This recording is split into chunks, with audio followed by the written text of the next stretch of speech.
Saudara yang terkasih di dalam Kristus, Pasamuan GKJ Argo Mulyo, saat ini kita diizinkan Tuhan untuk memasuki Minggu Prapaskah yang kelima.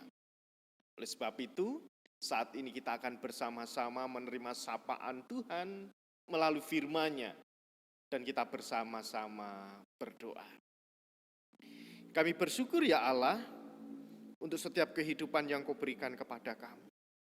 Di Minggu Prapaskah yang kelima ini Tuhan tetap mengasihi dan akan terus menolong dan memberkati kami. Sebentar kami akan menerima firman-Mu, biarlah firman-Mu menjadi kekuatan di dalam kehidupan kami, untuk kami bersyukur menikmati anugerah Tuhan. Terima kasih Allah, bersabdalah, karena kami siap untuk mendengarkan. Di dalam Kristus Sang Sumber Sabda yang hidup, kami berdoa. Amin. Saudara yang terkasih di dalam Kristus, firman Tuhan di Minggu Prapaskah yang kelima ini terambil di dalam kitab Yeremia pasal 31, ayat 31 sampai 34 yang demikian. Sesungguhnya akan datang waktunya, demikianlah firman Tuhan, aku akan mengadakan perjanjian baru dengan kaum Israel dan kaum Yehuda. Bukan seperti perjanjian yang telah kuadakan dengan nenek moyang mereka pada waktu aku memegang tangan mereka untuk membawa mereka keluar dari tanah Mesir. Perjanjianku itu telah mereka ingkari, meskipun aku menjadi Tuhan yang berkuasa atas mereka. Demikianlah firman Tuhan. Tetapi beginilah perjanjian yang kuadakan dengan kaum Israel sesudah waktu itu. Demikianlah firman Tuhan, aku akan menaruh Tauratku dalam batin mereka dan menuliskannya dalam hati mereka. Maka aku akan menjadi Allah mereka dan mereka akan menjadi umatku.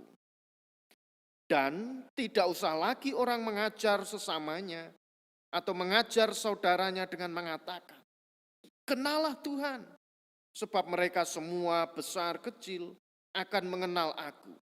Demikianlah firman Tuhan, sebab aku akan mengampuni kesalahan mereka dan tidak lagi mengingat dosa mereka. Demikianlah sabda Tuhan, yang berbahagia kita semua, yang menerima sabda Tuhan, serta melakukannya di dalam kehidupan sehari-hari. Hosiana. Ibu, bapak, dan saudara yang terkasih di dalam Kristus. Di Minggu Prapaskah yang kelima ini, bacaan kita di dalam kitab Yeremia pasal 31, ayat 31 sampai 34 yang menceritakan bagaimana Allah memberikan perjanjian yang baru bagi umat Israel. Ketika dahulu Allah memegang tangan umat Israel yang membawa ke tanah Mesir dan juga membawa mereka keluar dari tanah Mesir, di tanah pembuangan, Allah tetap menolong, meskipun umat Israel pada waktu itu melakukan banyak sekali kesalahan dan bahkan mereka harus jatuh di dalam dosa. Tetapi perjanjian baru yang Allah berikan kepada umat Israel dari perikop penggalan Yeremia pada saat ini, itu mengisahkan bahwa perjanjian saat ini itu berbeda dengan perjanjian pada waktu umat masih berada di negeri pembuangan dan bahkan keluar dari negeri pembuangan. Perjanjian baru menjadi sentral dari bacaan ini, sebab pernyataan itu menjadi rangkuman dari seluruh nubuat dan pemberitaan kitab Yeremia tentang penghukuman Allah karena ketidaksetiaan umat Israel kepada Allah. Mereka telah melanggar perjanjian dan bersikeras memberontak pada Allah dan firman-Nya. Oleh sebab itulah mengapa Allah mengutus Yeremia untuk mengingatkan akan dosa dan kesalahan yang sudah dilakukan oleh umat Israel. Nah, ibu, bapak, dan saudara yang terkasih di dalam Kristus, hukuman yang diberikan kepada umat Israel itu membuat umat Israel menjadi takut. Umat Israel menjadi trauma. Umat Israel merasa bahwa di dalam kehidupannya, bahwa hukuman itu membuat mereka terdorong untuk kembali kepada jalan yang benar. Dan hukuman itu seolah-olah menjadi momok yang akan membuat mereka mengalami kesengsaraan, akan membuat mereka mengalami penderitaan, dan akan membuat mereka merasa tidak memiliki arti karena sudah mendapatkan hukuman dari Allah.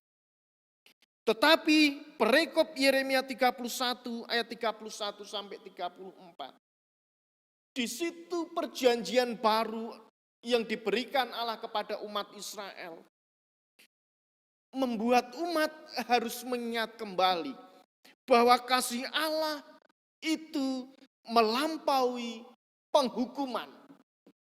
Bahwa kasih Allah itu melampaui penghukuman yang pernah diterima oleh umat Israel. Terkadang manusia, khususnya umat Israel itu merasa trauma, takut. Umat Israel merasa di dalam kehidupannya, ketika mendapatkan hukuman, mereka sudah tidak memiliki arti. Mereka sudah tidak memiliki pengharapan. Tetapi saat ini Tuhan mengingatkan, agar hukuman itu menjadi sebuah batu loncatan. Hukuman menjadi sebuah pengingat bahwa Allah itu mengasihi. Hukuman agar umat Israel itu menjadi jera. Di dalam kejeraan, di dalam pertobatan, di dalam penyesalan, akan ada pemulihan yang akan dialami oleh umat Israel. Oleh sebab itu ibu bapak dan saudara yang terkasih di dalam Kristus. Di Minggu Prapaskah yang kelima ini, sering kita mengingat, sering kita merasakan, dan bahkan sering kita mengalami ketika mendapatkan sebuah masalah. Ketika kita jatuh di dalam dosa, ketika kita mengalami keadaan yang kurang menyenangkan, mengalami keadaan yang mungkin sangat menderita, kita berpikir bahwa itu adalah hukuman dari Allah. Kita sering memiliki pemahaman atau asumsi dan bahkan definisi bahwa itu berasal dari Allah dan itu yang akan kita terima. Sebenarnya Allah tidak mau menghukum manusia. Penderitaan, kesengsaraan, masalah dan pergumulan kehidupan yang lain itu justru akibat dari perbuatan manusia itu sendiri yang tidak mau mendengarkan suara Tuhan, yang tidak mau mendengarkan akan perintah dan bahkan janji Allah. Terkadang itu terjadi karena kesalahan manusia sendiri. Itu terjadi karena keteledoran manusia. Itu terjadi karena kesalahan yang diperbuat oleh manusia itu sendiri. Itu adalah akibat dari kelalaian, keteledoran, dan bahkan kita merasa diri paling benar, sama seperti bangsa Israel. Tetapi kita sering berpikir bahwa hukuman itu datangnya dari Tuhan. Permasalahan itu terjadi karena Tuhan yang memberikan. Tetapi melalui Minggu Prapaskah yang kelima ini, bacaan kita di kitab Yeremia mengingatkan bahwa Allah itu kasih, bahwa Allah penuh dengan pengampunan, bahwa Allah penuh dengan anugerah yang akan membuat kita menjadi dipulihkan. Orang Jawa sering mengatakan, sak galak-galake ibu atau sekejam-kejamnya ibu tidak mungkin akan membunuh anaknya. Atau di dalam kehidupan yang sering kita lihat, sekejam-kejam atau sebuas-buasnya harimau tidak akan pernah memangsa atau memakan anaknya. Begitupun juga di dalam kehidupan kita. Mungkin melalui akal kita, pikiran kita, Allah itu kejam. Allah itu yang mendatangkan hukuman dan kesengsaraan bagi kita. Tetapi justru melalui bacaan ini kita diingatkan. Allah lah yang menolong kita. Allah yang telah mengangkat kita. Allah yang telah merengkuh dan menguatkan juga meneguhkan iman kita. Ketika ada permasalahan yang mungkin manusia sering sebut itu hukuman, Allah tetap bersama-sama dengan kita. Allah tetap bersama-sama memikul, menanggung penderitaan yang saat ini kita alami. Inilah yang ditunjukkan Allah. Bagaimana Allah tetap peduli. Bagaimana Allah tetap mengasihi umatnya. Memang manusia itu tempatnya salah dan sering berbuat dosa. Tapi Allah yang penuh kasih memanggil dan menyelamatkan manusia untuk hidup di dalam terang kasih yang abadi. Pengampunan dan pengasihan Allah membuat manusia hidup dalam karya penyelamatan Allah yang merespon dengan iman dan hidup di dalam pertobatan. Bangsa Israel diingatkan harus merespon perjanjian yang baru yang diberikan oleh Allah. Begitupun juga di dalam kehidupan kita. Kalau orang tua itu memberikan hukuman kepada anaknya karena anaknya sudah berbuat salah, bukan berarti itu inisiatif dari orang tua. Tetapi agar anak itu sadar, agar anak itu mengerti bahwa apa yang sudah ia lakukan itu tidak benar. Agar anak itu boleh kembali memilih sesuatu yang baik dan benar, agar anak tersebut tidak jatuh ora kedelarung-delarung di dalam kehidupan yang tidak baik.